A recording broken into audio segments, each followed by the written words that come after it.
Hey y'all, I'm Kat from 86 Eats, and today I'm going to teach you how to make vegan deviled eggs.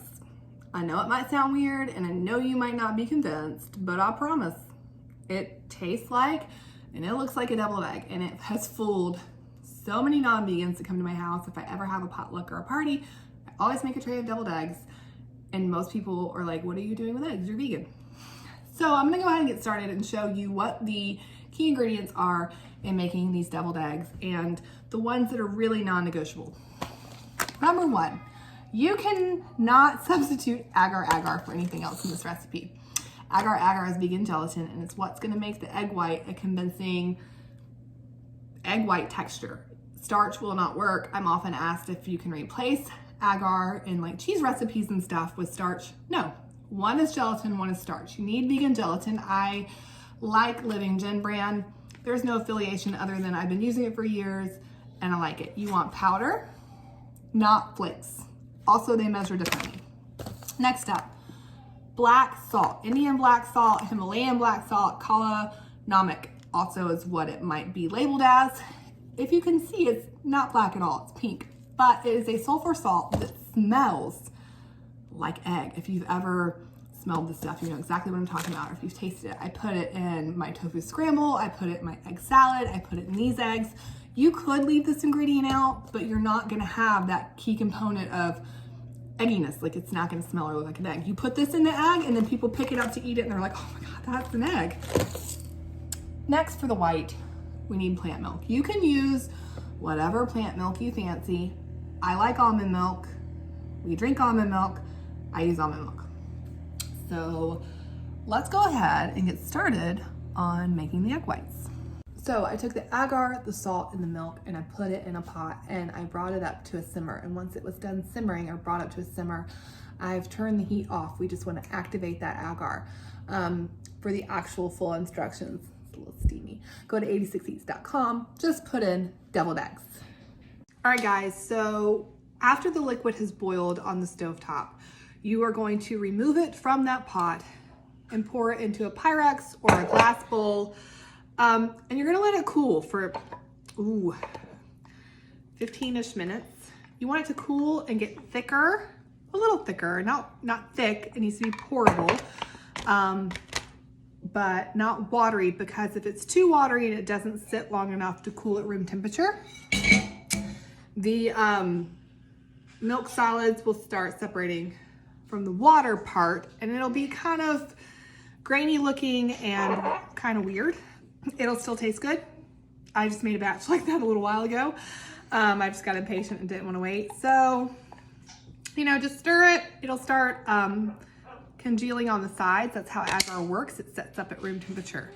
After that, you're going to pour it into egg molds, or alternatively, if you do not have egg molds or cannot find them locally or do not want to order them, you can pour them into one of those deviled eggs trays, like the serving trays.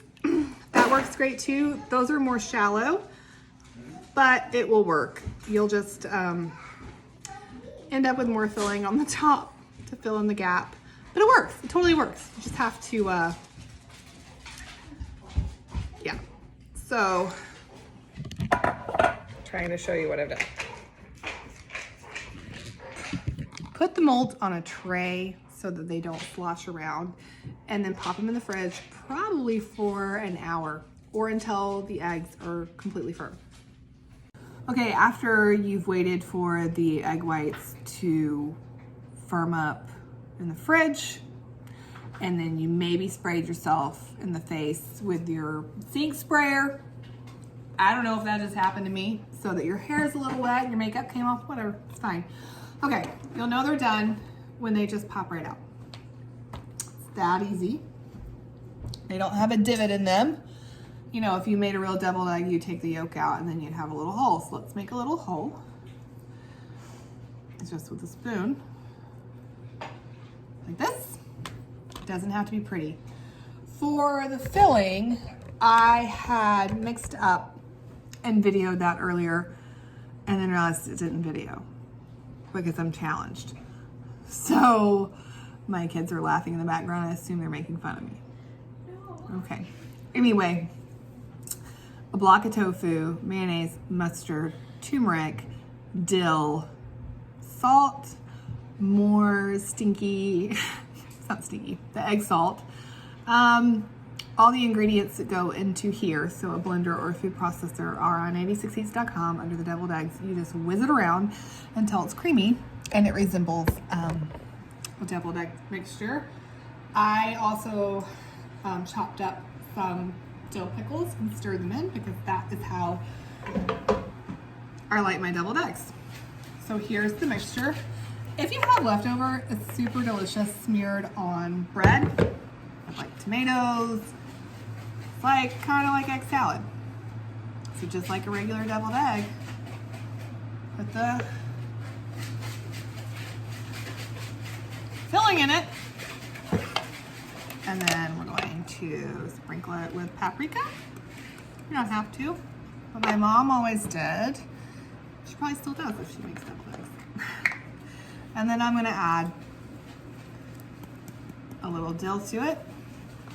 Guys, people think that they're real deviled eggs, and then you just put them on your little deviled egg tray and never tell anybody that they're vegan.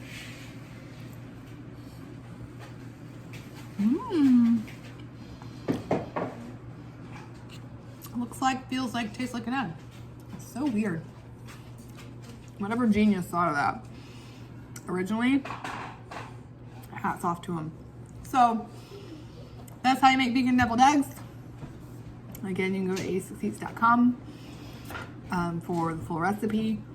It really doesn't take that long to make them start to finish if you don't have a full day of errands and other things that you're making. It really only takes about an hour for the centers to set up. So from the time you start them till the time you're done, you could have them done in a few hours if you were trying to put them together for a potluck or a holiday or something. Or go ahead and make the egg whites the day before you want to make them, and they'll be good and done, and then you can make the filling. So that is how you make a vegan deviled egg.